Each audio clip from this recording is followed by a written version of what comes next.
I'm going back to my roots for this video and I couldn't be more excited about it. November is coming to a close insanely fast, almost unhealthily, but that's okay because Christmas is in the air. I can just feel it and I'm just so ready to pull up my December bullet journal and start planning for the new month. But before we get too far into it, I do have two disclaimers. One, I've been sick for like 2 weeks and I'm just now kind of getting over it, so fingers crossed. But if my voice sounds a little nasally in this voiceover, that's why, and I do apologize. And also for some reason, the video quality of this video is a little dark. It was quite cloudy whenever I filmed this, but I also actually filmed this video twice, which I'll get into, but I hope you guys don't mind. Obviously, it's two things working against me, but I'm pushing through and we're gonna make this a great video. So anyway, let's get into my bullet journaling setup. So as you can see, I am currently in the middle of sketching my cover page. Now, this was not my original plan for my bullet journal. Like I said, I filmed this video twice, so I actually had a bullet journal theme with like bears and mice, kind of inspired drawing with waffles, and just a really cute, simple, everyday Sophie bullet journal theme with a tombow Fudenosuke and her basic boring pink, blue, and green colors. Not like this theme is much different, but anyways, I filmed that entire video. I brought it into my DaVinci Resolve. I cut it up, edited it, added the voiceover, and then I was sitting down at dinner and I was like, do I really like it though?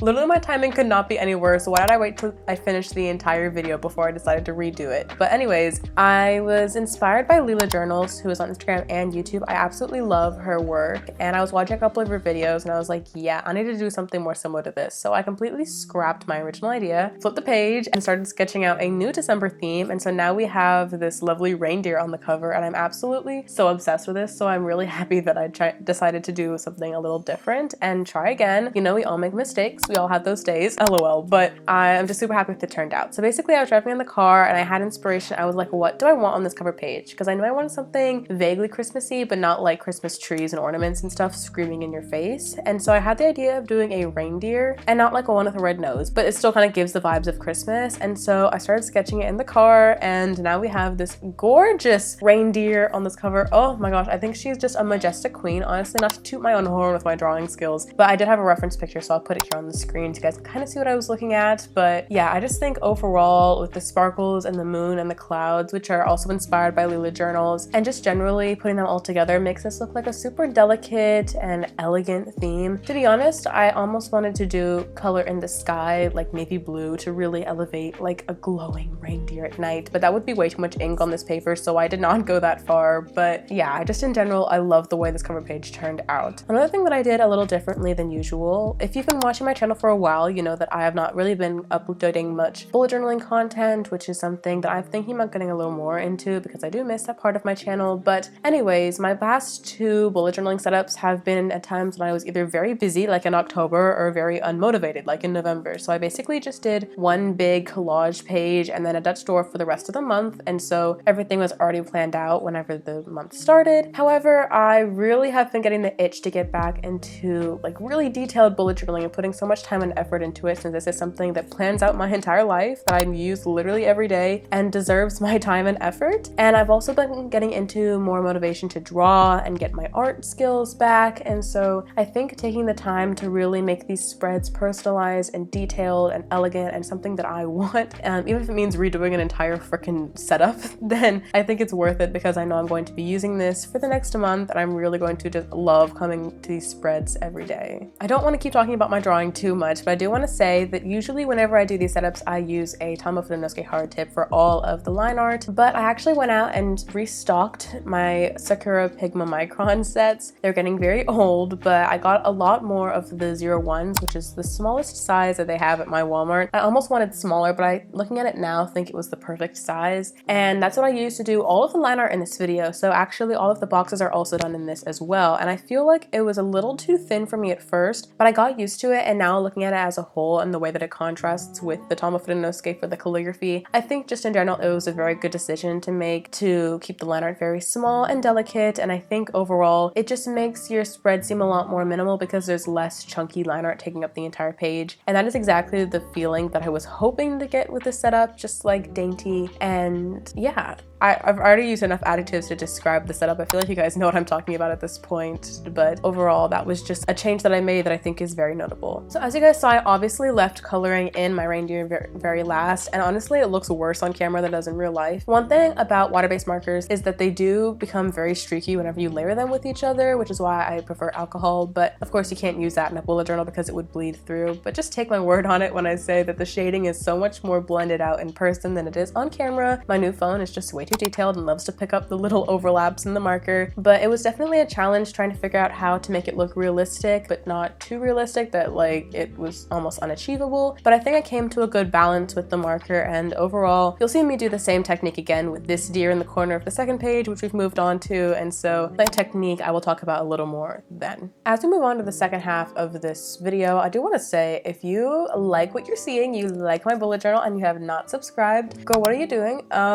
I know that half of my viewers are not subscribed. That's just absolutely absurd. So if you like this content, you like bullet journaling productivity videos, and you want to see more from yours truly, go down and hit that button down there and you can see more videos from me. But anyway, let's get into this page. So I love combining like 20 different pages into one because I'm lazy and don't want to draw like different designs on every different page. So at the top here we have our habit tracker, and last month for November I actually only tracked like one habit, like one singular habit tracker box, and it was nice, but I did want to bring back a couple more this month, so I have 3 just because 2 did not look well in like the layout, so I added a third. All about the aesthetics, it had to fit in with the layout of the spread. Ugh, I hate how aesthetics always come first for me, but that's because they look good. But anyways, I have lots of space for my December goals, which is good. And speaking of December goals, I am planning on making a video where one video where I look at 2022, like evaluate how things went, you know, reflect, and then I also want to make a separate video about 2023 and goal setting for the new year, especially whenever I have my new bullet journal and my January bullet journal set up, which those will also be videos on my channel, so look out for those. So these are 3 different videos that you have looking forward to if you are subscribed to me. So hopefully you guys are going to enjoy those videos because I'm very excited for making them, because literally the end of the year is the best time for content on my channel, both for bullet journaling and for just like goal setting and planning and stuff. So these are things that I am very excited for. And on the right side of the spread, I basically made a huge brain dump, which for someone who is getting back into bullet journaling full time, like she hasn't been for the past 2 months, it's interesting that I would have a huge brain dump for absolutely no reason on the right, but I have it here because of gift planning. Since it is December and Christmas is coming up, different holidays are also coming up too if you don't celebrate Christmas, but I celebrate Christmas and my family and friends, I have to figure out all my gifts for them, and it's gonna be a little stressful, that's for sure. I literally should have been planning this since like October, but life caught up to me. I am a senior in high school. October and November was not the time to be thinking about Christmas. I have college to apply for, you guys. But now that I have this entire brain dump here, I'm basically just gonna be like jotting down my thoughts, which to be honest, I should not be saying that on my YouTube channel because my family does watch my videos. So hey guys, how's it going? No one snoop in my bullet journal, please, otherwise your surprises will be spoiled. And if you do, it's your fault, so don't blame me. But yeah, that's what I'm going to be using this entire spread for, and I think it's going to be super helpful as I am planning out and getting ready for Christmas. So now let's talk about like the color palette of this bullet journal theme as I start pulling out my colors to start filling in my drawing again. So like I mentioned, my theme for my first December bullet journal theme,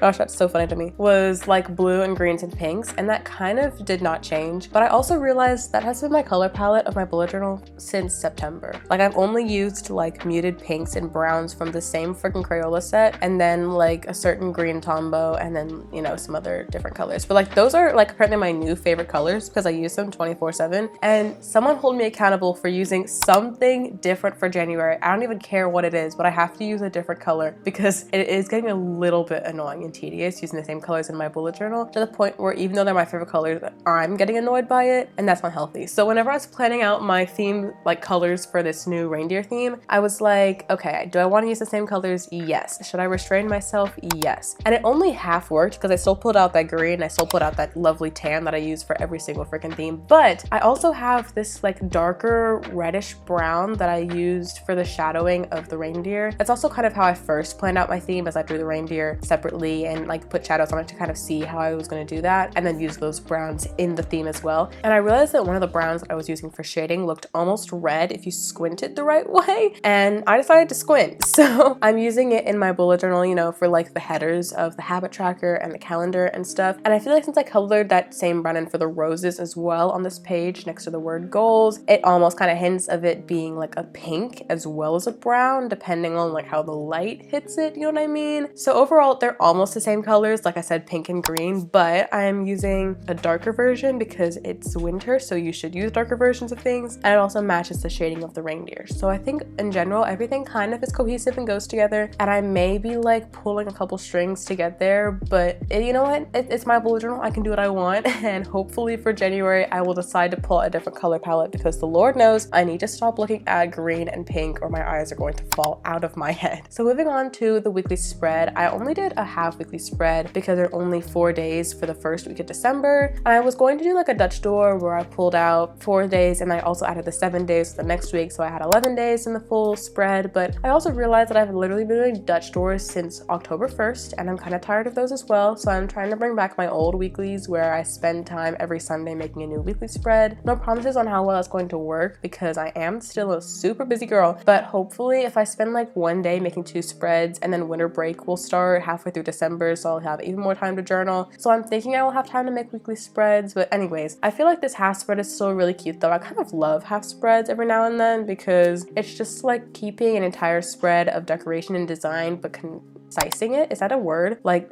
bringing it down into 1 page and not 2. Something about that really like itches my brain, and I'm just obsessed with how this turns out. And then another thing I've been doing is using a light colored Tombow marker to add little grids in the backs of the boxes to just kind of fill up the space, especially since there wasn't a reindeer on this page. There was really no other color that I could use except for coloring in like the clouds and the moon. But overall, I think this theme is pretty much done. I love how it turned out. I hope you guys really enjoyed and got some inspiration from it. Like I said, if you have not subscribed already, I make bullet journaling and productivity videos every week, so subscribe down below so you won't miss them. And also follow me on my Instagrams, both linked down in the description box below with all my other social medias, because if I have time this month, I may actually revive my old bullet journaling Instagram and pull out a couple pics over there, so that should be fun. But yeah, anyways, if you guys want to see more content from me, I did set up my November bullet journal on camera, so the video for that is here on the screen. Go check it out, and I will see you over in that video. Toodles!